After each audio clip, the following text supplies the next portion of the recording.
lá vai Romário, é gol!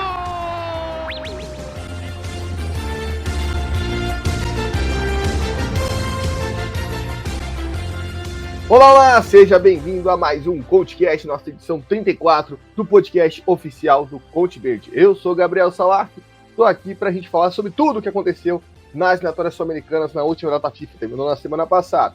Demorou um pouquinho para fazer os podcasts, mas estão saindo, já saíram alguns, e aos poucos a gente vai se colocando em ordem, vai colocando em dia com você, nosso ouvinte, nosso amigo, nosso colaborador, nosso parceiro de Coach Verde, nosso parceiro de CoachCast. Uma satisfação te receber aqui para falar, como disse, desse 1/3 de eliminatória sul-americana que já foi.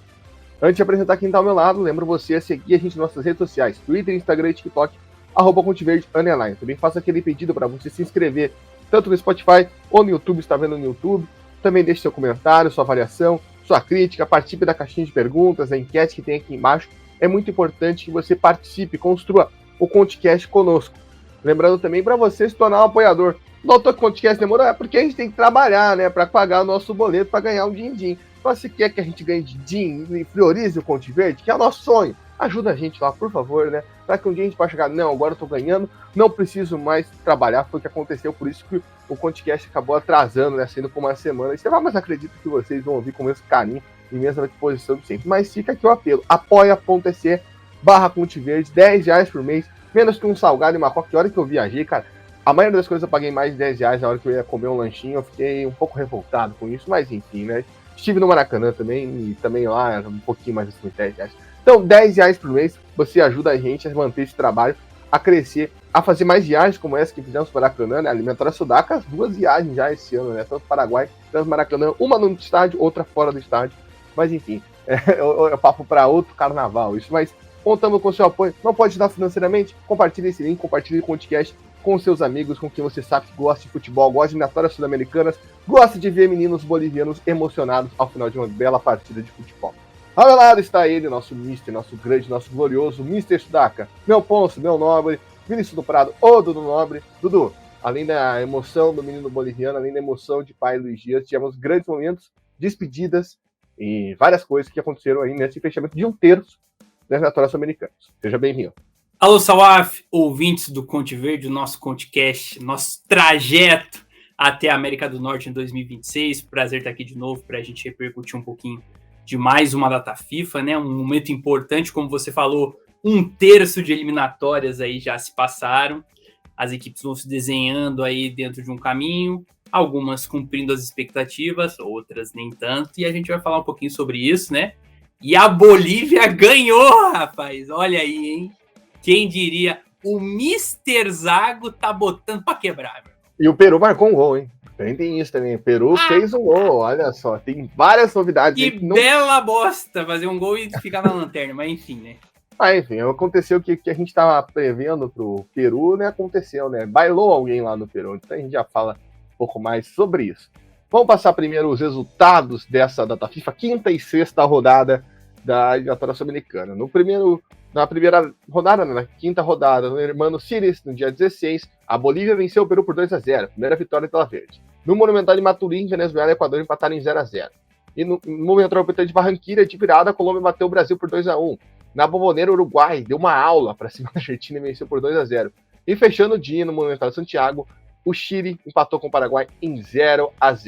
Depois, na terça, dia 21, no Defensores del Chaco, a Colômbia bateu o Paraguai por 1-0. No Centenário, o Uruguai venceu a Bolívia por 3-0. O Equador bateu o Chile por 1-0.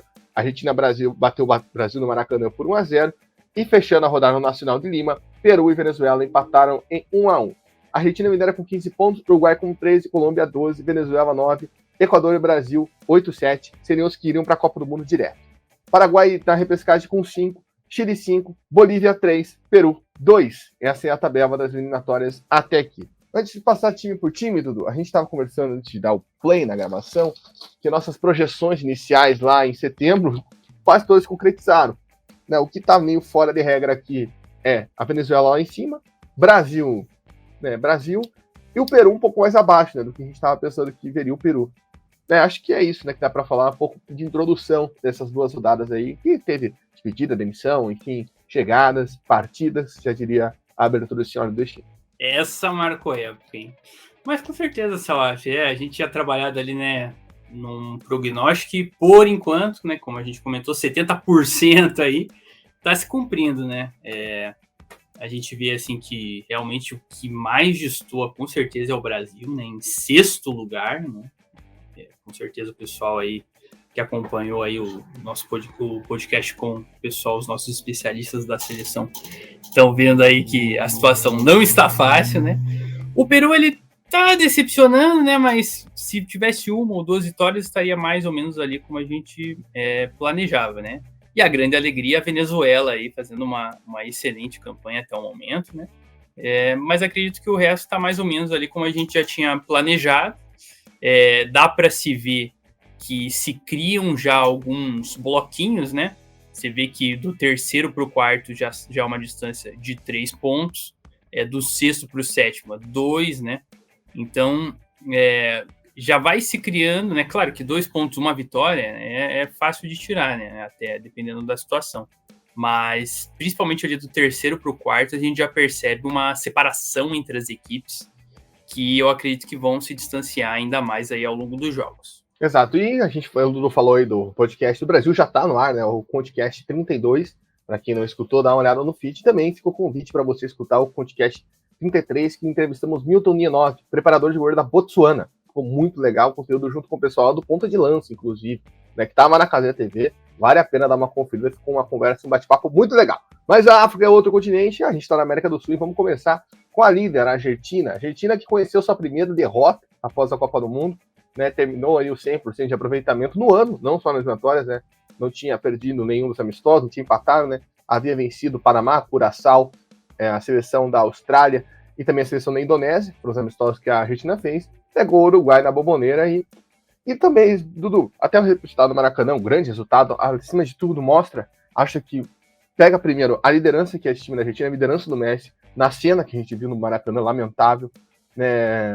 Até na hora eu falei, a Argentina está conhecendo a polícia brasileira, né? Para nós não é nenhuma surpresa, infelizmente. Mas não dá, pra gente aprender que não dá para normalizar esse tipo de coisa. Tem tanta gente que quer normalizar, não, porque torcedor é vagabundo. Não é assim, gente, não é assim. Os jogadores da Argentina ficaram revoltados porque naquele setor haviam familiares deles, havia torcedores, eles viram os policiais, a covardia que foi, por isso que eles não queriam jogar. E o Messi foi um líder nato. Não foi um jogo bom da Argentina contra o Brasil no Maracanã, a gente tem que ser sincero. O gol do Otamendi ali foi um achado. Até tem um torcedor que falou isso pra mim, né, nos vídeos lá que a gente postou pós-jogo. O torcedor do Brasil falando que foi um achado, e querendo ou não, foi, né? Pegou um ponto fraco do Brasil, a bola aérea, né? 5 dos 6 gols que o Brasil tomou nessa eliminatória foi de bola aérea. A Argentina conseguiu depois, né, daí fazer o jogo dela, mas tem vários pontos positivos que dá para tirar, né? A defesa muito segura, principalmente desse jogo contra o Brasil, né? O Brasil não conseguia achar espaço. Enzo Fernandes também fazendo uma baita numa partida.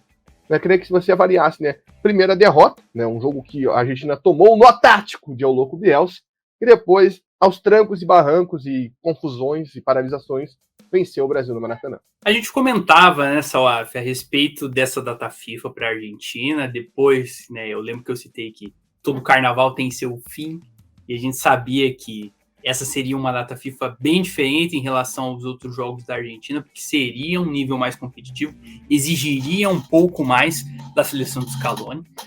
E logo de cara, eu, pelo menos assistindo esse jogo, foi um baque, assim, porque o Uruguai amassou a Argentina na questão tática. O Bielsa fez um esquema ali que a Argentina não conseguia trabalhar o jogo pelos lados, ficava muito concentrada ali no meio, tentando alguns passes que não saíam.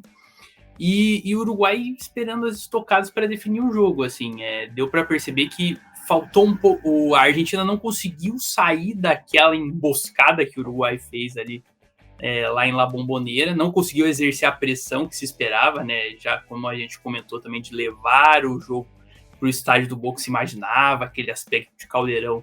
Assistindo o jogo não me pareceu isso dentro das 4 linhas, então foi um baque assim o modo como o Uruguai se impôs fora de casa contra a Argentina. Então, acho que depois desse saculejo, foi importante essa vitória contra o Brasil, mesmo, como você falou, não sendo a melhor das atuações do time do Scaloni, o time conseguiu um resultado importante, né? Se você olhar a tabela de classificação, a Argentina consegue se manter na liderança, né, mesmo com esses percalços.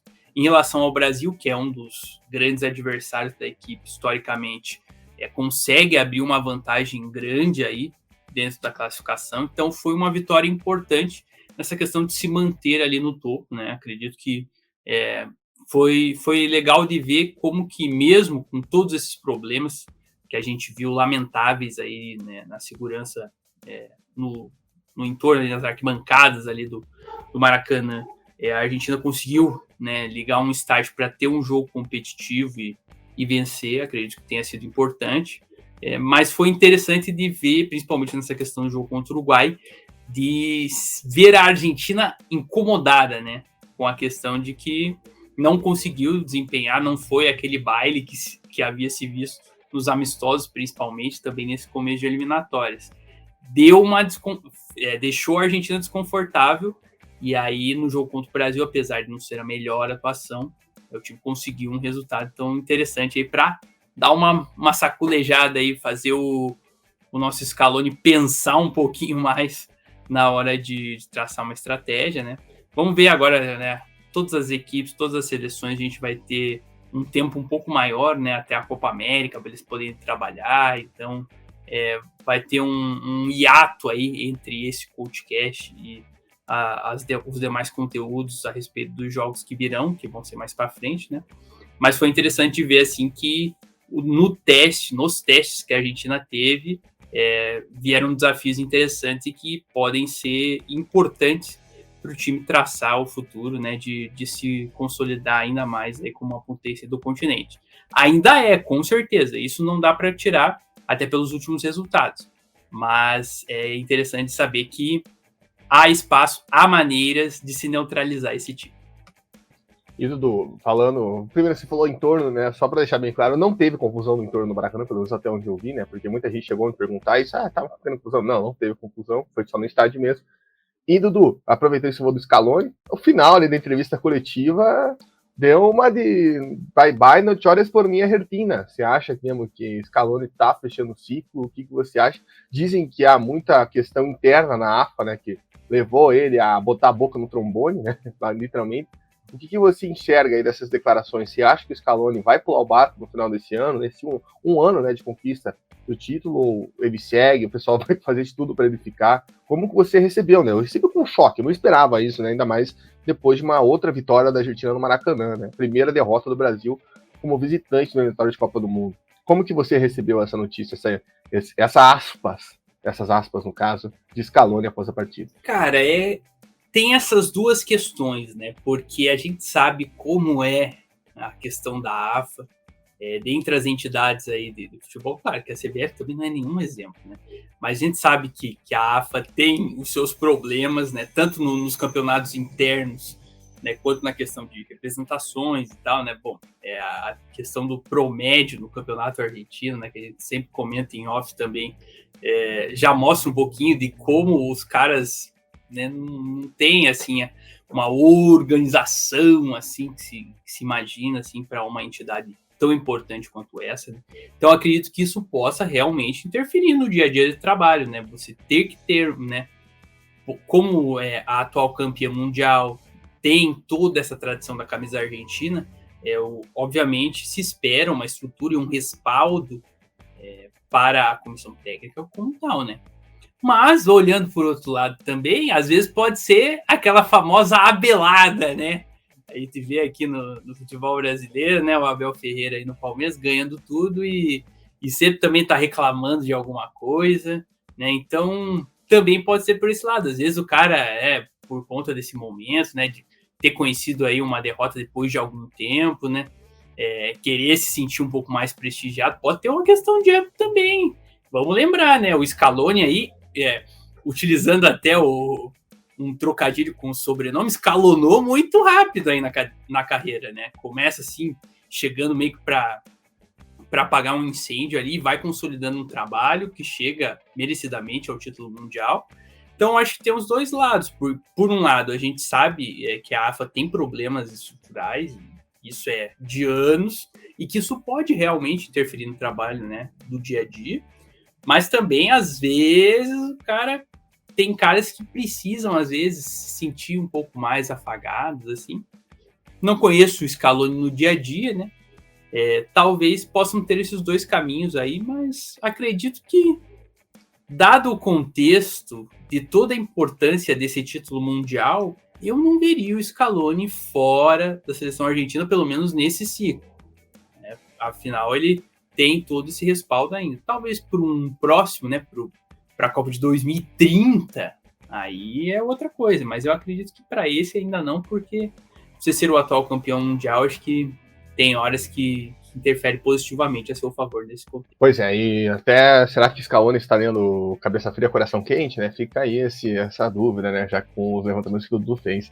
E o Diário Olé publicou, né, que esse recado foi para Cláudio Tapia, presidente da Associação do Futebol Argentino, né, por conta da desorganização e problemas que a comissão técnica tem que encarar, né, de logística, etc. Coisas aí que afetaram o Scaloni, para ele botar a boca no trombone, para ele reclamar. Eu lembro aqui, quando eu era adolescente, que tinha o boca no trombone, né, com o nosso atual governador no estado do Paraná, na rádio, que o pai dele é dono. Então o Scaloni, como o programa não existe mais, já que o sujeito virou governador, ele optou por uma entrevista coletiva. Acho que mais prático do que ligar numa rádio às 7 horas da manhã. Enfim, agora vamos para o Uruguai, que foi a grande sensação, né, dessa data FIFA, na América do Sul, né. O Uruguai ainda apareceu, né, no nosso top 5 lá de seleções que a gente fez nas nossas redes sociais. Se você não conferiu, dá uma conferida lá.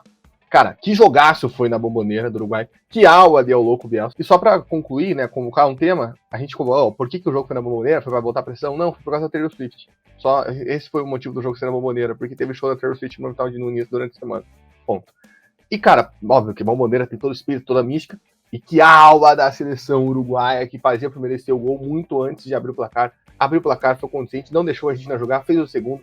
Darwin Nunes jogando muito, né, deixando para trás o rótulo de Bagre Nunes, que algumas pessoas, como eu, às vezes falam dele. E, cara, e depois, contra a Bolívia, só consolidou sua força, né, que a gente esperava do Uruguai, assumindo a liderança e assumindo com muita bola no pé, né, Dudu? Que baita jogo, que baitas apresentações a seleção uruguaia está fazendo desde aquela vitória contra o Brasil.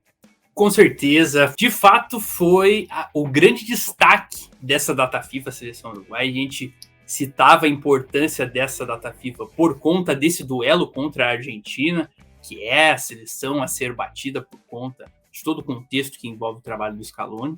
Mas o Bielsa mostrou porque ele é um dos treinadores mais admirados pela geração de treinadores e comandantes que vem aí após ele, porque ele realmente abotoou a seleção argentina jogando na La Bombonera. Deu para perceber assim que o time muito coeso, não teve assim aqueles problemas de buracão assim entre ataque, defesa, meio campo.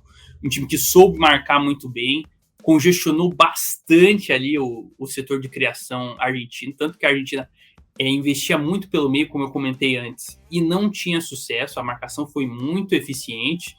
E quando teve a oportunidade ali no fim do primeiro tempo, conseguiu matar, né, com o Araújo, abrindo o placar ali um pouquinho antes do intervalo, e aí já dá aquela desestabilizada, porque daí a Argentina tem que correr atrás do resultado. E no segundo tempo conseguiu neutralizar, né, mérito defensivo total ali pro pessoal do Uruguai, assim, neutralizou muito bem, muito bem. E parecia, mesmo com o time mais retraído, parecia que ele estava mais próximo do segundo gol do que a Argentina, porque em uma estocada poderia ser fatal, como o foi, né, no lance do Darwin Nunes, né, que ele arranca e desloca ali o Diego Martins, um belo gol. E fica o destaque nessa hora para comemoração, né, que ele aponta para Luizito Soares. Seria essa uma passagem de bastão entre os centroavantes da seleção charrúa? Fica a questão aí, mas acredito que possa ser interessante, né? Já que o Soares volta, né, para a seleção nessa data FIFA, acho que é interessante essa combinação, esse intercâmbio entre os dois. E a gente falava, né, com o Soares voltando, como que será a postura do Bielsa em relação à hierarquia dentro do time. E ele vai lá e banca o Darwin Nunes responde em campo com esse gol importantíssimo que mata o jogo em La Bombonera. E é muito legal isso, ver como a seleção uruguaia, mesmo com essa transformação, mesmo com caras jovens na espinha dorsal do elenco do Bielsa, né, e dá para se ver que é um elenco formado por jogadores bem mais rejuvenescidos em relação aos últimos ciclos do Tabárez, por exemplo, né? Mas como eles têm essa maturidade para conseguir, por exemplo, num jogo como esse, ser mais retraído, conseguir assim marcar, ter essa prioridade, né, de jogar um pouco mais fechado e sair em velocidade, ao contrário em relação aos jogos em casa contra Brasil e contra Bolívia, agora que consegue um resultado expressivo. Claro que Bolívia e Argentina estão em patamares diferentes do futebol sul-americano, mas o time também sabe jogar quando precisa afobar o adversário, quando precisa decidir ser incisivo. Tanto que no jogo contra a Bolívia foram 18 chutes, né? 4 gols, tá certo? Tá faltando um pouquinho de pontaria aí, mas, pô, desses 4, né, foram 2 gols normal, 1 gol contra ali, né, digamos.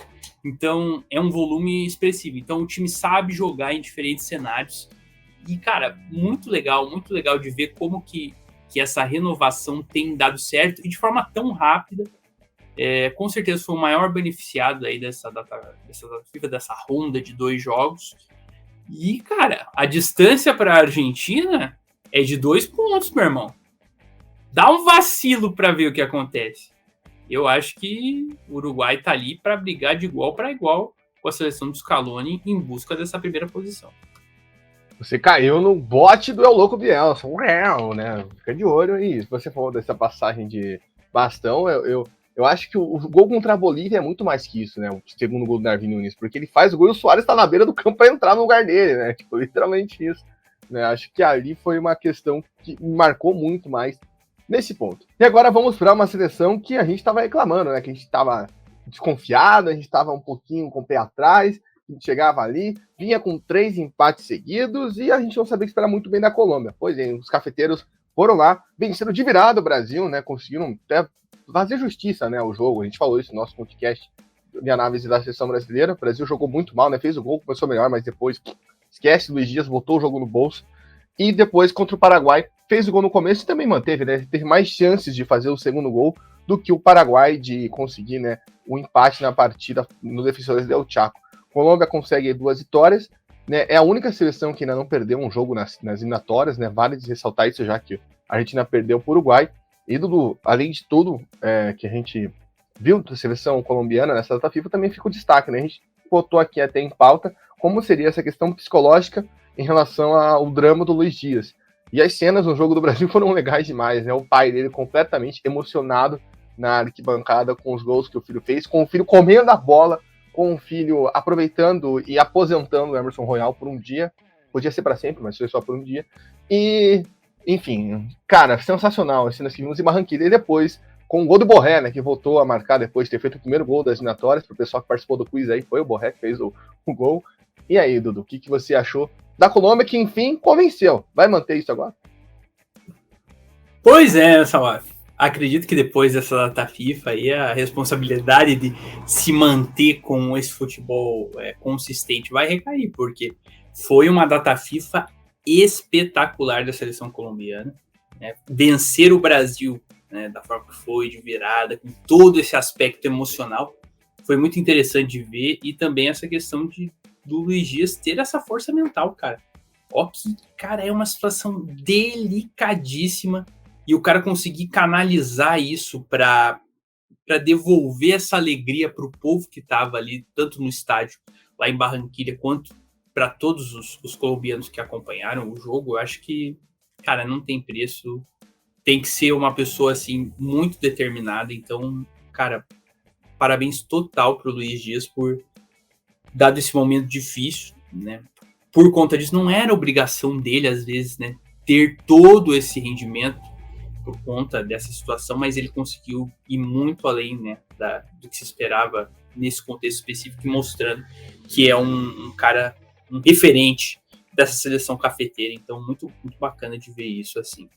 Em relação aos resultados, rodada perfeita para a seleção colombiana, né? Consegue se afirmar em relação ao Brasil. A gente não sabe como vai ser essa oscilação brasileira, se vai continuar por muito tempo ou não. Então, os times que estão aproveitando isso para fazer pontos, é muito importante você aproveitar essa deficiência momentânea do Brasil para conseguir fazer os pontos, e a Colômbia fez de forma magistral. E, cara, E no jogo contra o Paraguai, assim, deu para ver, assim, né, eu acompanhei uma parte ali, que o time conseguiu, vários momentos botar na roda, assim, sabe? Mesmo jogando fora de casa, conseguia girar bem o jogo, conseguia tentar abrir ali o Paraguai. Claro que o resultado, né, de 1-0 foi magrinho, né?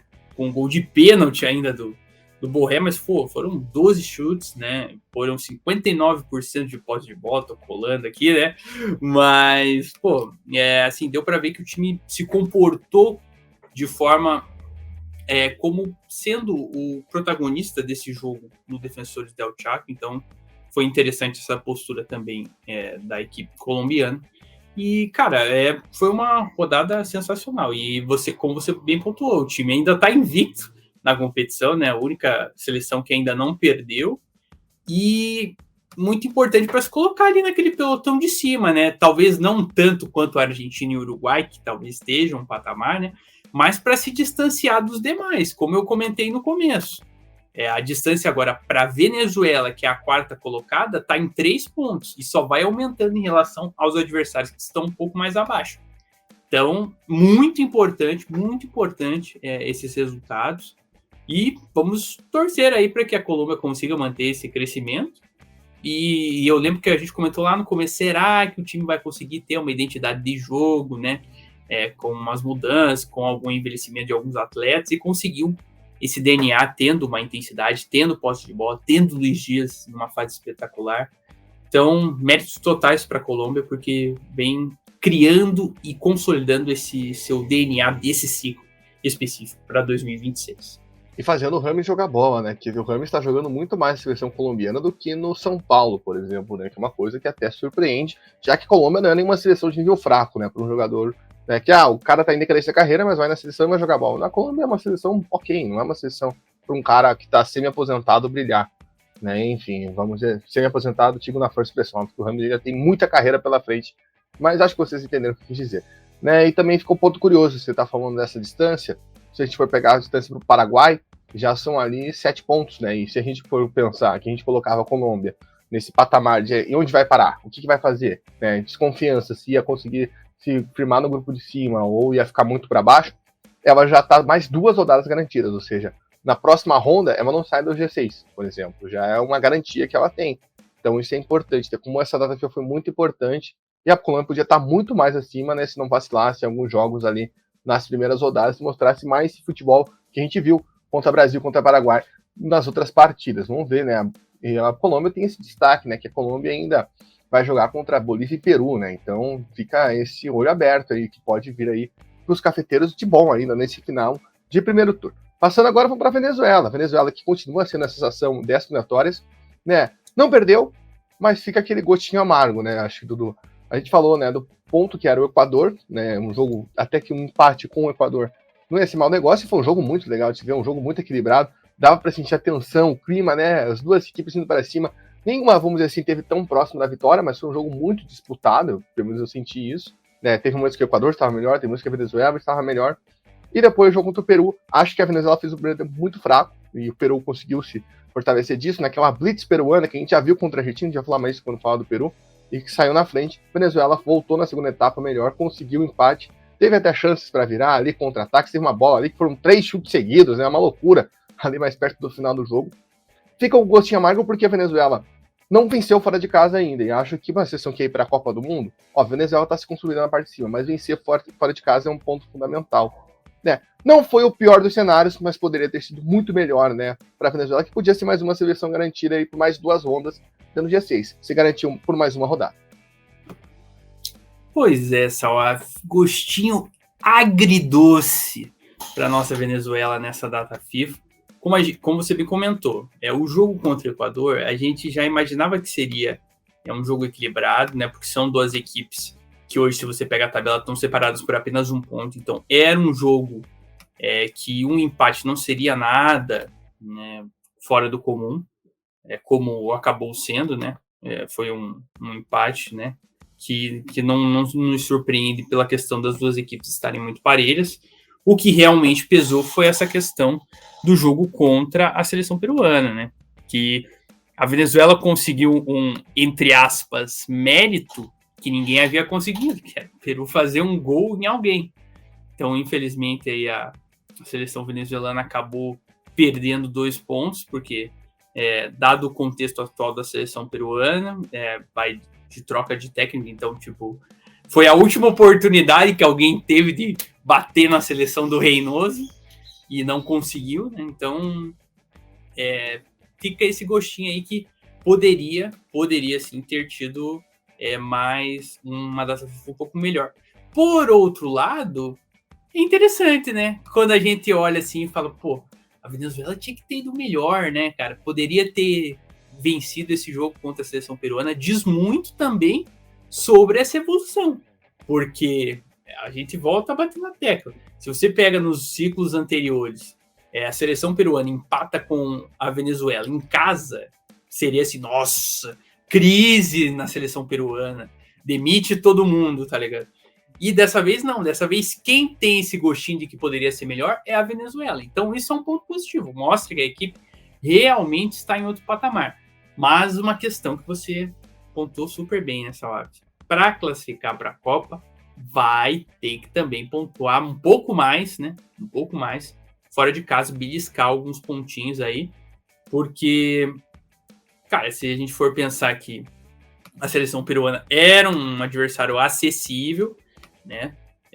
Por exemplo, na próxima data FIFA, o adversário da Venezuela fora de casa será a Bolívia.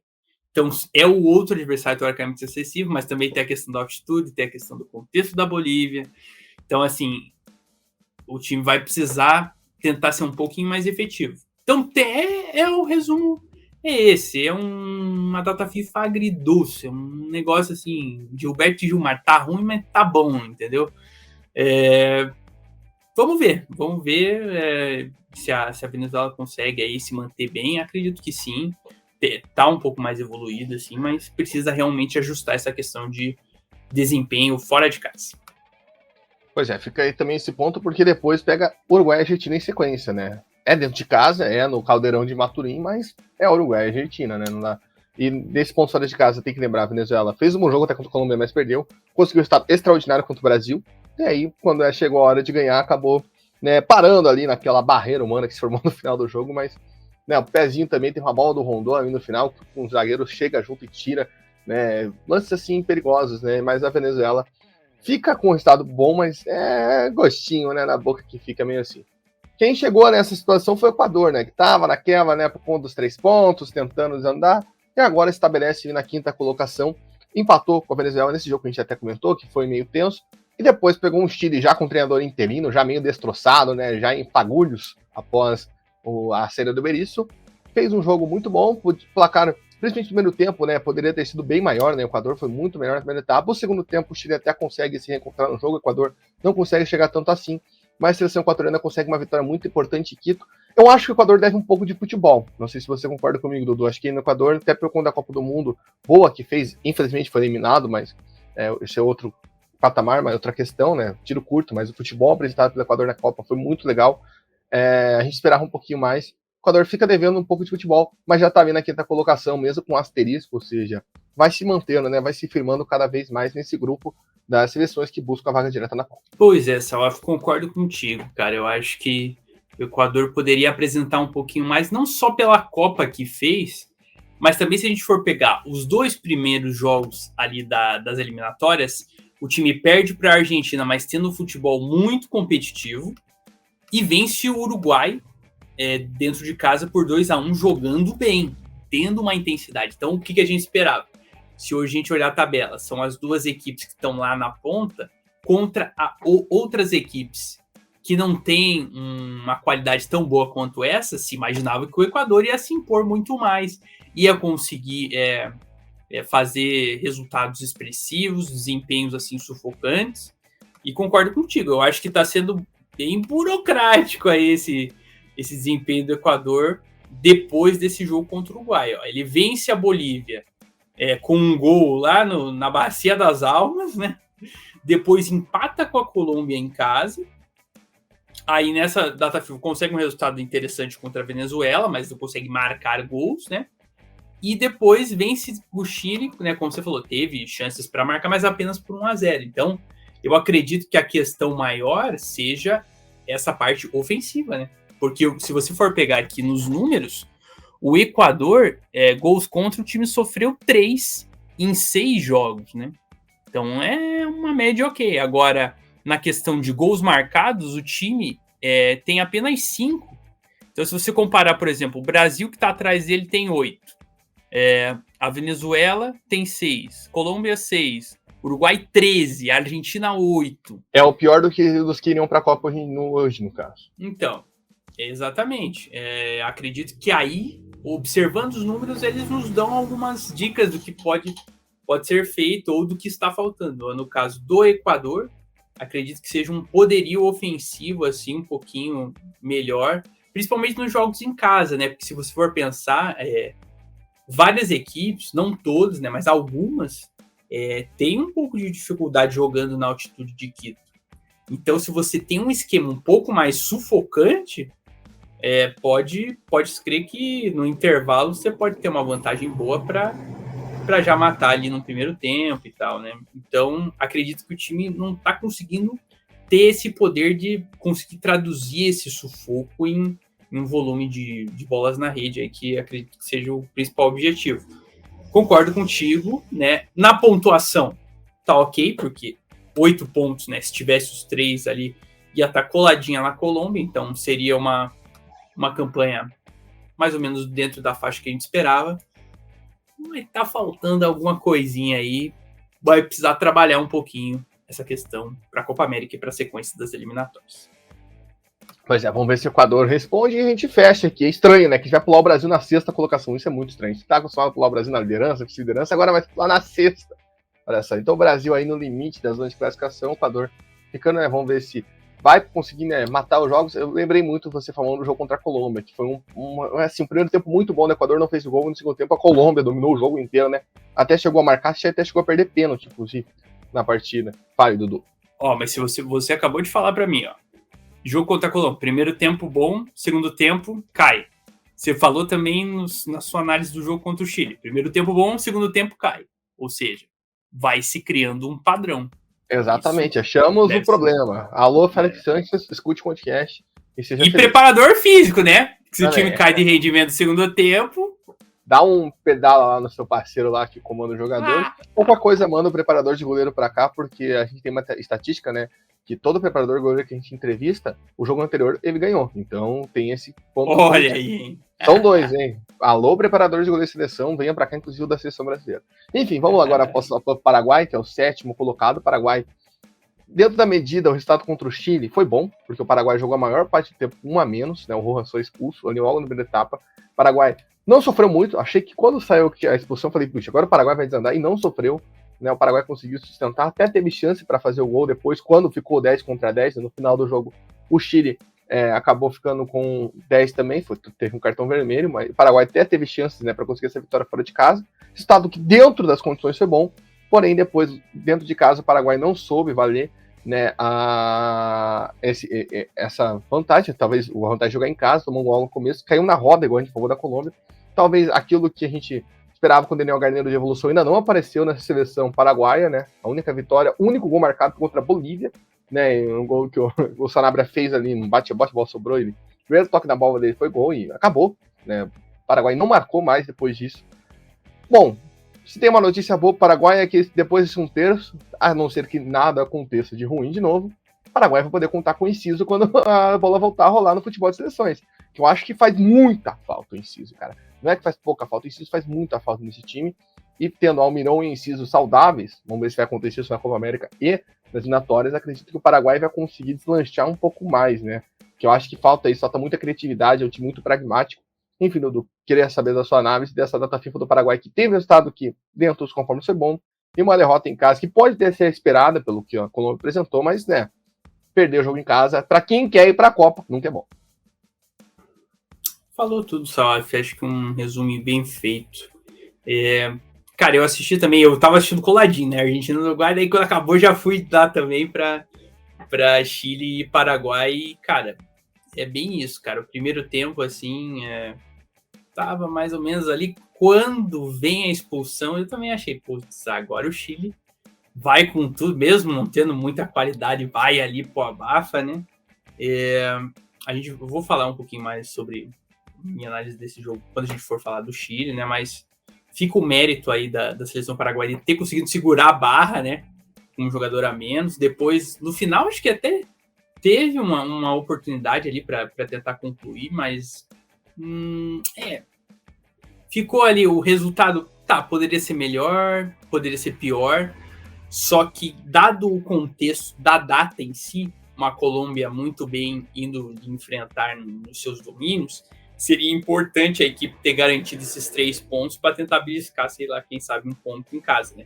Como só conseguiu um ponto, aí vem aquela pressão de novo de não fazer tempo, que não tem uma boa atuação em eliminatórias, a pressão de não ter, né, feito muitos gols, como você falou, apenas um golzinho marcado aí, né? Então, toda essa pressão, quando os resultados não vêm, é aquilo que a gente comentou da Venezuela lá no começo, e eu acho que agora se aplica ao Paraguai no outro polo, né? A questão da mentalidade, a questão de você estar forte o suficiente para buscar os seus resultados. Acredito que isso acabou pesando, né? Como a gente falou, a Colômbia, né?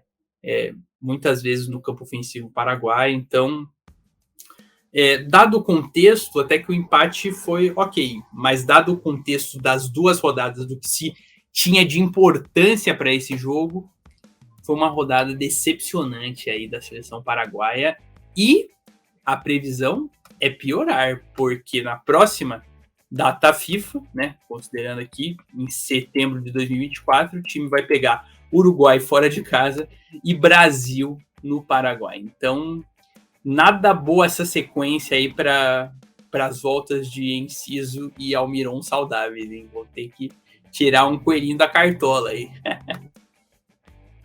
Pois é, o Almiron também ficou de fora dessa data FIFA, né? Eu tava esquecendo desse pequeno detalhe, né? Que pesa, né? Faz muita falta, além da falta já que tem o Almiron, da falta que faz o Enciso, perdão, o Almiron também estava lesionado, não foi para essa data FIFA, né? É segurar na mão do Enciso e o Almiron. Acho que a Copa América vai ser muito importante para a seleção paraguaia, porque se tiver os dois, né? Acho que vai ser importante também, mais tempo de trabalho para o Garneiro ter ali, né? Por 2 semanas, sei lá quanto tempo vai conseguir trabalhar o Paraguai, trabalhar com o elenco fechado. Então acho que também vai ser importante para dar esse up.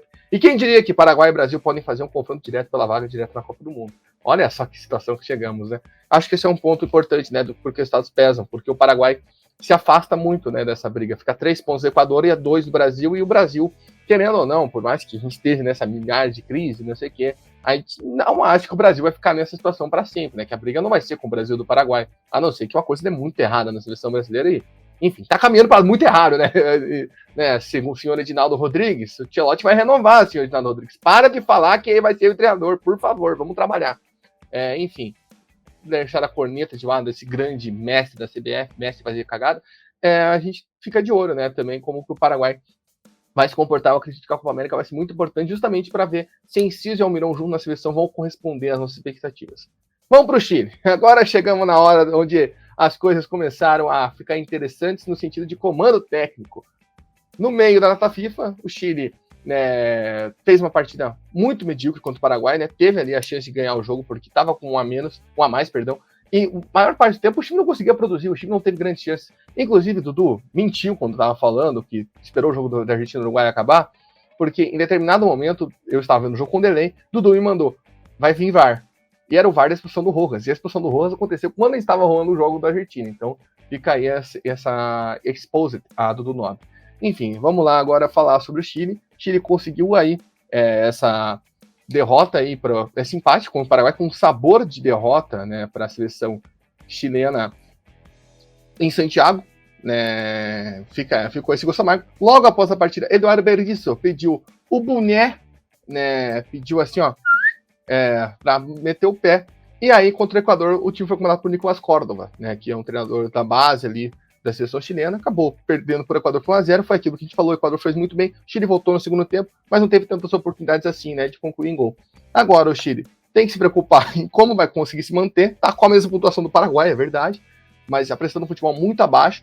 Nomes que estão na pauta, o primeiro nome foi Gustavo Quinteiro, e também o nome do Ricardo Gareca, foram os dois nomes que a imprensa chilena colocou como pauta. Até tá esperando que o Jorge Sampaoli fosse aparecer nessa lista, mas não apareceu. E o Manuel Pellegrini descascou a Federação Chilena, inclusive, isso foi quando foi perguntado se ele viria para o Chile. Disse que não tem condições de fazer um trabalho para ir para a Copa. A entrevista do Manuel Pellegrini falando sobre isso, o Pellegrini que está no Betis atualmente, cara, é simplesmente uma humilhação para a Federação Chilena de Futebol. Enfim, Dudu, como que você vê esse panorama dentro de campo e fora de campo, né? Tomando essa chacoalhada no nosso amigo Pellegrini. Quem que você apostaria que viria para a seleção chilena? Lembrando que o Peru está sem treinador também. Como diria a diretoria do Cruzeiro nessa UF, quando o trabalho é duro, a inveja é pesada, né, cara? Eu falei que o Chile ia mal pra caramba. E, ó, ele tá quase chegando na posição que eu falei, hein? Tá 5-3 e a Bolívia em crescimento. Então, aguarde cenas dos próximos. Mas brincadeiras à parte, gente. Cara, é o que eu comentei para você no pós-jogo de Chile e Paraguai. O resultado desse jogo diz muito sobre por que as equipes estão tão mal, tão abaixo assim na tabela. Cara, o Chile com 1 a mais, expulsão do Rojas, era o momento, né, do time pressionar, fazer as oportunidades e tal, e não conseguiu, foi muito... não conseguiu desempenhar uma pressão suficiente assim para furar o bloqueio paraguaio. O Paraguai muitas vezes até dava razoavelmente, claro, dentro do contexto confortável, né, afastando mais bolas aéreas, time investindo demais naquele chuveirinho básico, assim. Então, e o resultado contra o Equador, né, a gente já até imaginava, jogando fora de casa, né, apesar de, como a gente comentou, o Equador estar devendo, mas, cara, resultados péssimos, data FIFA péssima, né. Quem achou, depois daquele trabalho na seleção paraguaia, que o Berizzo ia ser a solução da seleção chilena, tá de brincadeira, né? Quanto à questão do novo técnico, complicado, hein, Salaf? Porque, beleza, como você falou, o Ricardo Gareca é o principal nome. Mas, cara, a seleção peruana tá sem técnico. O cara já conhece todo mundo lá dentro em questão de organização, já conhece os jogadores, sabe? A distância não tá muito grande, então é como se fosse trocar 6 por meia dúzia, mas num lugar que você é muito mais admirado. E se por um acaso não fizer um grande trabalho, eu acho que o pessoal também não vai cobrar muito, porque sempre vai ter aquela questão, sumiu na metade e tal, né, 1/3, essas coisas. Então, cara, sinceramente eu não faço ideia quem possa ser um novo técnico. Acho, sinceramente, que esses treinadores mais gabaritados vão pensar muito para ir, porque, como a gente falou, apesar desses guris novos que vieram do PAN, é uma geração já envelhecida, vai ter um trabalho muito grande, então teria que ter um tempo maior, mas a pressão lá, a gente imagina que seja muito grande pela questão da relevância que o Chile conquistou nos últimos anos. Então, incrível, cara, eu não sei. Sinceramente, eu não sei quem pode ser o novo treinador, mas também não espero assim um nome nosso aqui, salvador da pátria. Eu acredito que vai ser difícil aí. Claro, vai se escolher um novo nome. Acredito que pode melhorar. Eu acredito que tenha possibilidades, porque, como eu falei, Berizzo muito abaixo, uma escolha péssima mesmo. Acredito que então tem a possibilidade de melhoras, né? Mas a pessoa vai ter que ter um certo culhão ali também, por um lado, mas por outro também ter a consciência de que talvez esse trabalho leve um pouco mais de tempo que apenas esse ciclo. Então, quem pegar essa bucha aí, rapaz, vai ter que ter muito tato para mexer com essa situação, para ver se o Chile consegue melhorar um pouquinho, que não está fácil. Pois é, só passando aqui, né, o Quinteiros, que é treinador do Colo-Colo atualmente, né, que é o primeiro nome ventilado, além do Gareca. Também tem o Peckerman, né, o José Peckerman também é um nome que a imprensa chilena fala, né, o Diário La Terceira foi o que informou isso. e também Ariel Roland, que é o treinador da Universidade Católica, é outro nome que também foi lembrado. E foi o Laterceiro, inclusive, que trouxe as grandes declarações de Pellegrini, cara, descascando a Federação Chilena de Futebol, falando que não tem como ter um planejamento para ir para a Copa do Mundo, com as atuais estruturas de trabalho. Cara, a entrevista é humilhante, cara, é humilhante para a Federação Chilena de Futebol.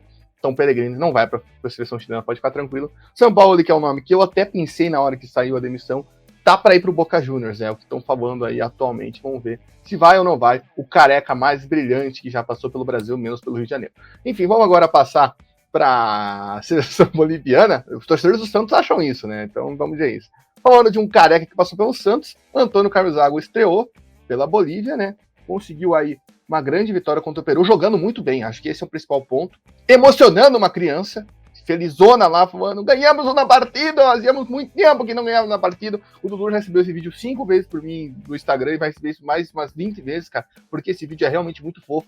E os memes que estão fazendo com esse vídeo são muito bons, né? Fica esse ponto positivo. No segundo jogo é aquilo que a gente falou, né? Uruguai, né? Já é esperado. Despedida de Marcelo Moreno, que foi um ponto altíssimo nessa eliminatória, dessa rodada, emocionante mesmo, assim, tipo, foi algo muito legal de se acompanhar nessa eliminatória, por isso que é chegadas e partidas. Chegadas do Zago e partidas do Moreno. O Moreno deu aquela brechinha de quero mais, né? Ele falou, não, se o treinador quiser, eu tô aqui ainda, não sei o quê, né? Vamos ver se o Moreno não vai reaparecer aí. Ia ser legal fechar com um amistoso em La Paz, né? Já que vai ter a data FIFA, né, em março, que vai ser reservada para amistosos, né? Não vai ter jogos eliminatórios. Enfim, Dudu, aquele prognóstico que a gente desenhou da Bolívia, né? Não só saindo da lanterna, mas tendo essa possibilidade de encostar na briga pela repescagem, aconteceu, né? Que é o empate entre Chile e Paraguai. As duas seleções não ganhavam seus jogos seguintes, a Bolívia ganhava do Peru, perdia para o Uruguai, beleza, mas tá ali, 2 pontos da repescagem, ou seja, é um cenário muito mais próximo dos bolivianos da La Verde chegar a uma classificação do que era anteriormente a chegada do Zago. Queria que você falasse aí que você viu de mudança da seleção boliviana, a sua emoção ao ver aquele garotinho feliz e da emoção de ver Marcelo Moreno pendurando a camisa de La Verde, porque não foi a chuteirazinha, ele continua em atividade pelo futebol de clube. Cara, eu acho que o menininho foi sensacional. E, cara, isso diz tudo, né, cara? Ganhamos um partido. Hacía tempo que não ganávamos. Entonces, cara, isso diz muito, pô. Você ter aquele coração machucado ali, né, cara?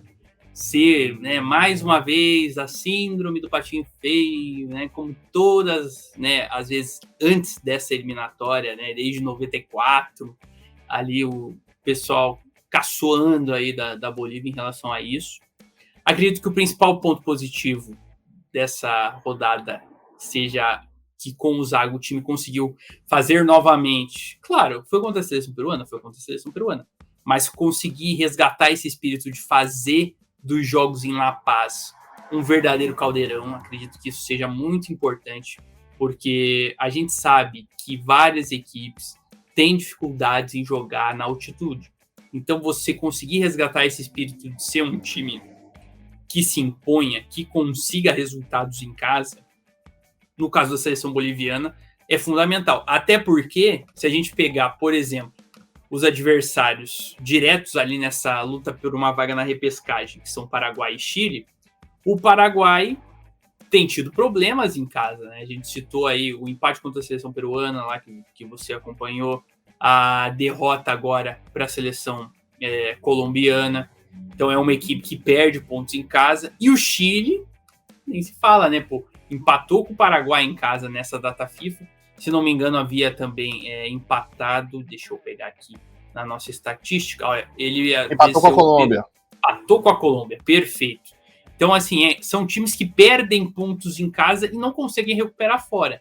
Então, se a Bolívia conseguir retomar esse espírito guerreiro em casa de se impor, seja pelo meio que no caso é a altitude, não se dá para negar, mas se impor ali, conseguir a pontuação que precisa em casa, pode ser um renascimento de La Verde na questão da classificação, cara, porque para essa repescagem, acredito que mais para cima, acredito que não seja muito palpável, mas essa questão da vaga na repescagem, dado esse contexto da equipe poder ser mais efetiva e mais incisiva na questão de pontos em casa, cara, pode ser uma mudança, né?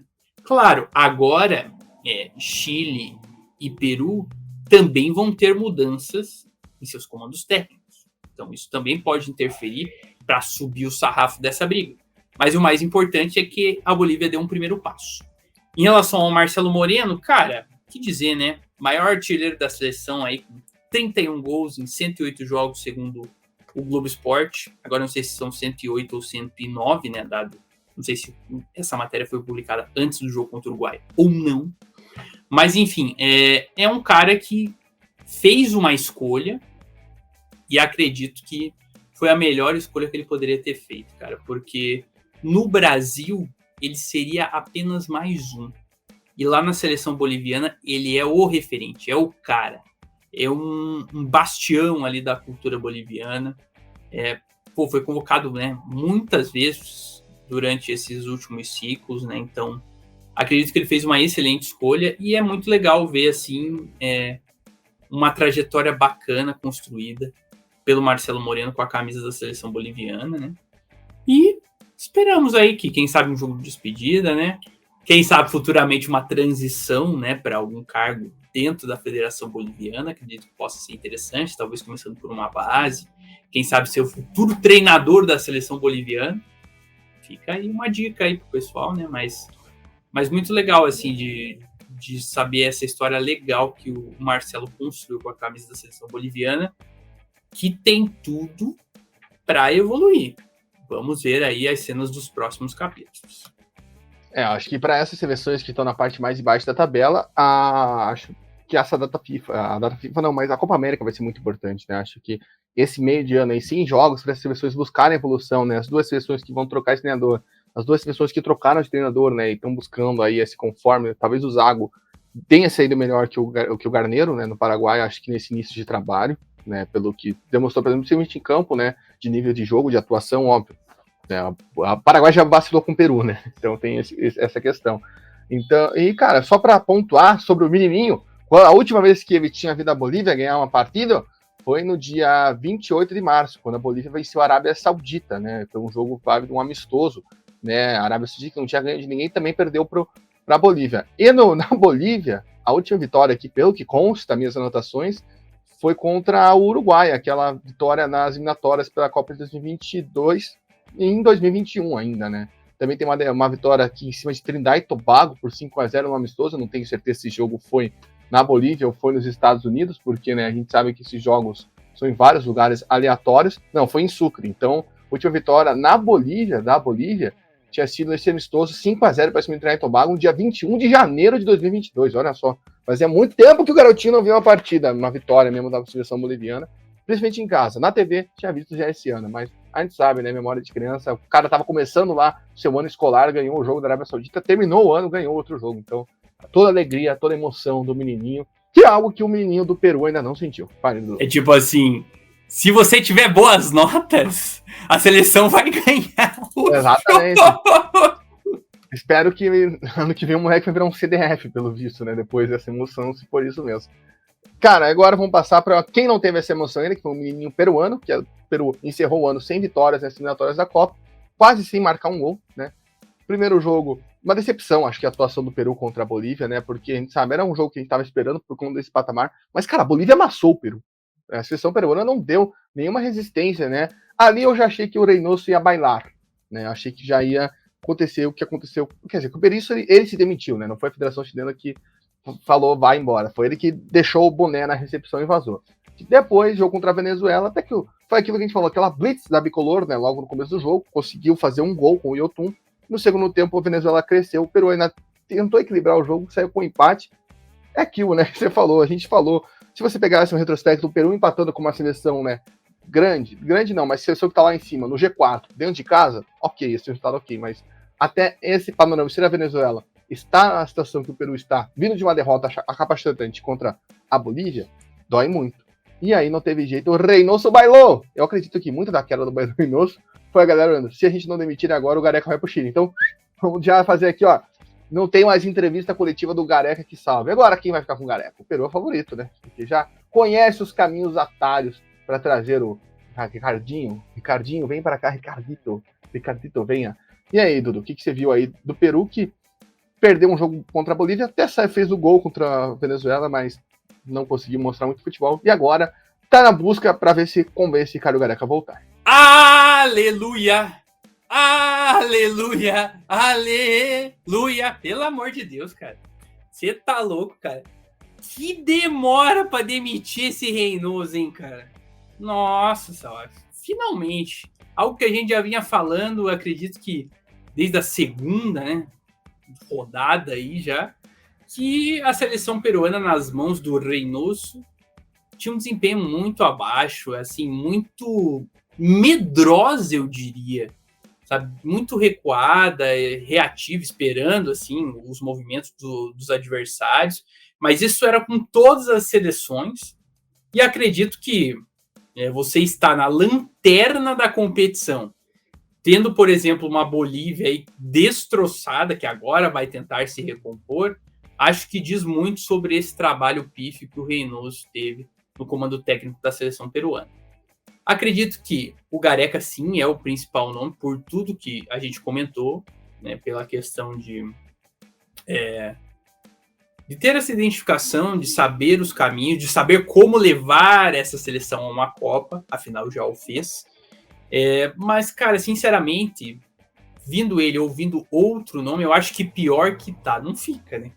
Não tem outra posição para descer na tabela.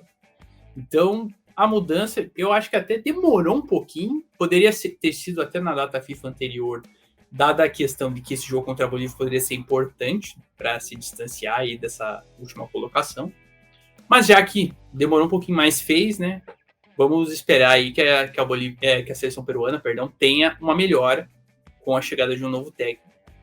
Torço para que seja o Gareca por conta de toda a identificação que ele tem, né?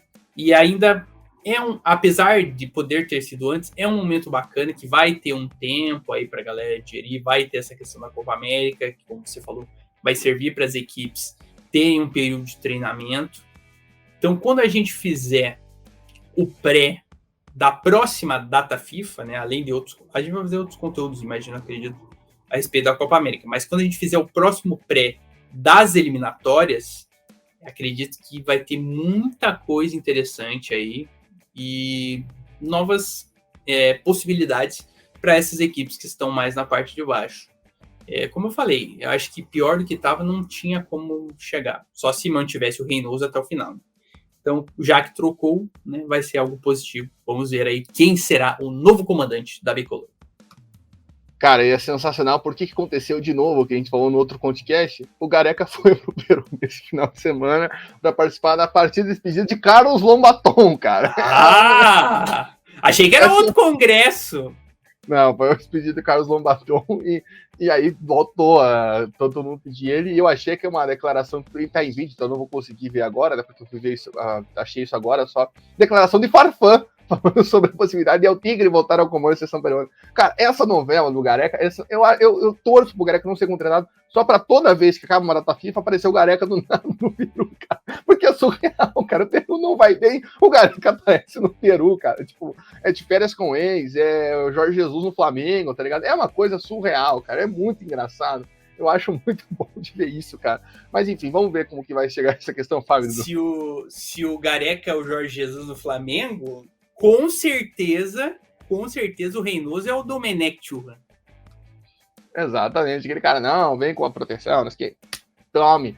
E até você falou, né, dessa questão de demora, foi questão financeira, né, porque havia um acordo muito grande, salarial com o Reinoso, a seleção peruana tentou costurar até o máximo, né, justamente, até demorou na questão de após o jogo da Venezuela, demorou ali, né, uns 5 dias para sair essa demissão, até o Paulo Guerreiro já tinha falado, estava esperando isso, né, meteu a lenha na fogueira. A situação do Peru tá muito gostosa. E Dudu, antes de a gente fechar, passar para nossa seleção, eu queria levantar um ponto com você. A gente fechou um terço de eliminatória, é o quarto treinador que roda, se a gente for contar o Diniz, 5, ou seja, metade das seleções com 6 jogos vão trocar esse treinador. Assim, vamos ver o que a CBF vai fazer, mas a princípio o Diniz também roda. Cara, metade já vai trocar esse treinador. Tem o Scaloni que também pode sair, ou seja, a maioria pode ficar sem treinador. Você acha é normal isso, cara? Porque realmente a gente vê isso depois de Copa do Mundo. E também teve muita gente que chegou, né? Muita gente que não durou um ano nos cargos. O que você acha que aconteceu? Foi uma falha, né, de planejamento? Tem nomes que claramente sabia que não ia dar certo, como foi o caso do Berizzo, que você bem levantou. Tem outros nomes que acho que o começo foi ruim, mas talvez era uma expectativa muito alta. É o caso do Schelotto para mim. Acho que o Paraguai, né, até pelo nível de atuação com o Garneiro, dá para ver que o Paraguai não é só questão técnica o problema. Enfim, como que você vê isso, né, desse fenômeno de basicamente metade dos treinadores saírem com um terço de eliminatória sendo percorrido? Eu acho que são 3 fatores, Salaf, que eu elencaria como principais para essas demissões em massa. Primeiro fator, má gestão das associações esportivas dos respectivos países. Isso é fato, né? A gente vê isso nos clubes, em vários do futebol brasileiro e sul-americano, como não veria também nas seleções. Contratar sem ter um DNA que você espera do treinador, não dá, às vezes, uma estrutura que permita que ele trabalhe. Então, esse é um ponto importante, a má gestão das associações em vários sentidos, algumas aí ao longo do nosso futebol sul-americano. Ponto número 2, nós tivemos muitas datas de eliminatórias em sequência. A gente está chegando, né, 1/3 aí das eliminatórias, e a gente está no primeiro ano, né? Ano passado, nós tivemos a Copa do Mundo 2022 no Catar. Então, acredito que isso também tenha acelerado muitos processos. E o ponto número 3 é a questão, acredito eu, do número de vagas para a Copa. Dado o contexto atual de você ter aí quase 70%, né, 60% já classificado e uma para repescagem. Você ficar de fora da Copa é uma vergonha. Então, a pressão diante desse alto número de vagas aumentou demais. Então, as federações, até pela questão da má gestão, não estão conseguindo manter ali, segurar a onda da pressão para manter os trabalhos. Alguns nem mereciam, mas alguns, às vezes, por essa questão de precisar se classificar numa eliminatória em que quase todo mundo vai chegar, isso acredito que tenha influenciado na queima de etapas e na troca de alguns treinadores. Pois é, então fica aí esse ponto, né? Vários fatores que pressionam as federações. Acho que no caso do Paraguai e do Chile, principalmente, tem muito isso, né? Que são seleções que têm muito essa ambição de voltar à Copa do Mundo já há muito tempo. Bolívia também sabe que é essa pressão interna, né? Tem essa questão de paralelismo e vergonha, apesar de que a gente sabe que tem seleções que não têm, talvez, nível técnico, com nível de jogadores o suficiente para chegar nesse nível. Mas, né, vamos ver aí como que vai ser isso, mas vale ressaltar, né, que essas 5 seleções, né, que a gente já tô dando aqui como Brasil trocando de treinador, perdão, são as seleções que fecham a tabela, né? Fica só essa curiosidade, olha só. Acho que tem uma coisa dando muito errado. Vamos passar para nossa seleção da rodada, seleção que tem Domingos no gol, do Equador, Araújo, do Uruguai, Otamendi, da Argentina, Mena, da Colômbia e Vinha, do Uruguai. De la Cruz, voltando mais uma vez do Uruguai, Arrascaida, da Bolívia, Rames Rodrigues, da Colômbia, fechando Kevin Paz, do Equador, Luiz Dias, da Colômbia, e Darwin Nunes, do Uruguai. Dudu, Uruguai e Colômbia dominando aí a seleção da rodada. Queria que você desse o paradigma. E lembrando, o treinador é louco, bicho. Nada mais justo pelo que essas duas seleções apresentaram nessa data FIFA de 2 jogos. O Uruguai conseguindo um resultado fundamental contra a Argentina fora de casa e se impondo contra a Bolívia. E, por outro lado, né, uma seleção colombiana que também venceu o Brasil, aproveitou essa má fase da seleção brasileira e conquistou os 3 pontos, fez valer o favoritismo em relação à seleção paraguaia. Fica o destaque aí, né, para De la Cruz, Darwin Nunes e Dias. O De la Cruz a gente sabe que já está, acho que foi em todas, né? Mas esses 3, eles vêm se notabilizando aí, se não foram em todas, pelo menos na maioria aí já estão presentes nas seleções, tanto da Conmebol quanto nas nossas. Então isso quer dizer que eles vêm se notabilizando como os referentes das suas seleções ao longo dessas eliminatórias, que podem ser peças importantes para a gente avaliar o desempenho deles numa eventual Copa do Mundo, por exemplo. Então, muito interessante e muito legal, assim, porque a gente tem aí, né, um De la Cruz, que é um cara que tem a alma do futebol sul-americano, né, tem essa experiência jogando por aqui, né, no caso com a camisa do River Plate. O Darwin Nunes, né, sendo um garoto prodígio aí, né, sendo essa passagem de bastão de gerações da seleção uruguaia, e o Luiz Dias sendo o fiel da balança para essa seleção colombiana se colocar entre as principais do continente atualmente. Então, acredito que nada mais justo pelo desempenho das seleções nessa data FIFA e ao longo das eliminatórias. E Dudu, antes de fechar, top 3 momentos emocionantes. Você vai elencar aí Criancinha Boliviana, Despedida do Moreno e Choro do Pai Luiz Dias. Olha, cara, são 3 momentos sensacionais, né? Mas vou ter que colocar a criança boliviana em primeiro lugar. Não tem jeito. Ganhamos um partido muito emocionante. E daí, claro, entre essas duas, são situações muito delicadas, mas para mim, o Luiz Dias fica na segunda posição, porque, cara, foi algo muito tocante, assim, não é fácil, né? Se fosse num contexto normal, com certeza seria a primeira, mas é que o menininho tem um carisma sensacional. Então eu colocaria o menininho, depois o Luiz Dias e depois Marcelo Moreno, que está em último aqui, mas nem por isso deixa de ser um baita momento. Mas aí um abraço aí pro carro do sonho que passou enquanto você falava aí pela sua rua. Enfim, um abraço também aos Sonhos Alfa que poderia patrocinar esse podcast. Então fica aqui o agradecimento a você que acompanhou essa nossa jornada pelo ano, né, do podcast Sudaca. Agradecemos aí a todo mundo que escutou. Lembrando você, siga-nos nas nossas redes sociais, Twitter, Instagram e TikTok, @ConteVerde_. Muito conteúdo, não vai parar a produção de conteúdo lá em dezembro, janeiro, enfim, tem muita coisa legal. Confira lá os conteúdos que gravamos no Maracanã, no entorno do Maracanã, no jogo Brasil e Argentina. Tem muita coisa legal lá. Lembrando você, se inscreva no Spotify e no YouTube também. Deixe lá a sua avaliação, seu like, seu comentário. Participe da interação. Tem sempre uma caixinha de perguntas, uma enquete para você participar, construir o podcast conosco. Compartilhe esse link com seus amigos, com as pessoas que sabem, gostam do futebol sul-americano, com as pessoas que se emocionaram com o menininho boliviano. E também, lembrando, é claro, se você puder, apoie a gente financeiramente, R$10 por mês, apoia.se/ConteVerde. Vai que o Dudu Nobre um dia a gente bota ele num ônibus para La Paz e ele vai encontrar o menininho boliviano para ver como ele estará no jogo contra a Venezuela, né, na volta das eliminatórias sul-americanas lá no ano que vem. Dudu, agradeço a sua parceria aí ao longo desse podcast também do ano, né? Não sabemos se vamos voltar a falar de América do Sul esse ano. Ano que vem tem Copa América, com certeza a gente vai falar de Copa América aqui. Mas muito obrigado pela sua parceria, meu Mr. Sudaca. Valeu, Salaf, ouvintes do ConteCast. Muito legal estar aqui acompanhando passo a passo essa jornada rumo à América do Norte em 2026. Quando nos encontrarmos de novo, teremos muitas mudanças aí, acredito, em relação às equipes. E, gente, apoiem o ConteVerde por R$10 por mês. Se vocês juntarem bastante, eu vou embarcar naquela rota. Pelo amor de Deus, desculpa aí, pessoal. Passou uma NASCAR aqui. Mas se vocês apoiarem aí R$10 por mês, quem sabe eu pegue a maior rota de ônibus da América do Sul, São Paulo, Lima. Imagina, nós e o Profissão Repórter, só. Mas, pô, gente, apoia lá, é um projeto bacana, que está se esmerando aí para cobrir tudo sobre o futebol de seleções. O caminho da Copa passa aqui. Um abraço a todos. Exatamente. Valeu, Dudu. Obrigadão. E é isso. Se o Dudu for para Bolívia, ele vai de ônibus, tá? Porque as finanças também são apertadas.